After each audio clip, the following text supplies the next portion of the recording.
जी मुझे मॉर्निंग में फ़ोन आया कि आपका जो फ़ोन है उसको हम ट्राई से बोल रहे हैं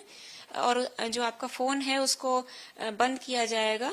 क्योंकि हमें इंस्ट्रक्शंस दिए हैं पुलिस ने कि फ़ोन को बंद कर दिया जाए क्योंकि उस पर मुंबई में साइबर क्राइम में ये बहुत सारी कंप्लेंट्स आपके नंबर के अगेंस्ट रजिस्टर्ड हैं कि लोगों को हैरेसिंग मैसेजेस आ रहे हैं इस नंबर से और आपके और भी जो नंबर्स हैं वो सारे जितने भी हम ट्रेस करके सारे ब्लॉक कर देंगे।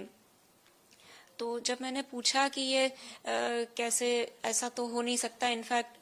मेरे पास कुछ कॉल्स आ रहे थे बहुत इस टाइप के कुछ समय से, तो उन्होंने कहा कि नहीं ये तो केस कि शायद किसी ने आपको फंसाया होगा, तो इस तरीके के कॉल्स तो लेकिन आए ही हैं और फिर आप अपने हमारे एक आईपीएस ऑफिसर हैं इनसे बात कर लीजिए। तो उन्होंने एक किसी और को कॉल ट्रांसफर की और फिर वो सो कॉल्ड जो आईपीएस ऑफिसर थे उन्होंने बात की कि खाली ये फोन का बात नहीं है, इसके एक आपका कोई अकाउंट भी है जो कि लिंक्ड है इलीगल एक्टिविटीज से जुड़ा हुआ है, जिससे मनी लॉन्ड्रिंग हुई है 7 करोड़ की। तो एक और केस है और हमें ऑर्डर्स मिले हैं कि आपको अरेस्ट किया जाए इमीडिएटली। और अगर जब ये नहीं आप वहाँ आ नहीं सकते अगर, तो फिर हम डिजिटल कस्टडी में लेते हैं। और उन्होंने अपने किसी सीबीआई ऑफिसर से भी बात कराई,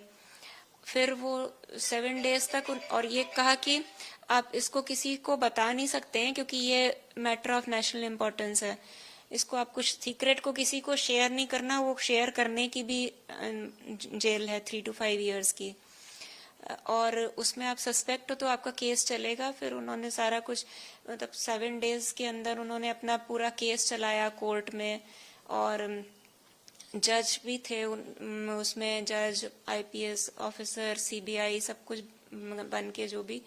और एक नया फोन खरीदवा के कि व्हाट्सएप कॉल और स्काइपी के जरिए उस पर कनेक्टेड रखा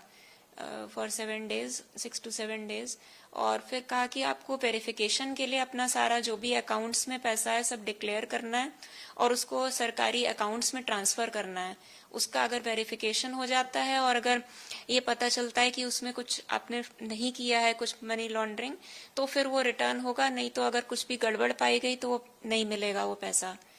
तो बैंक से भेजा और फिर वो ट्रांसफर किया उसमें। जब आप इस टाइप से जुड़ती थी तो क्या वहाँ पे जज और ये सब कुछ फर्जी तरीके से वहाँ बैठे दिखते थे आपको उसमें?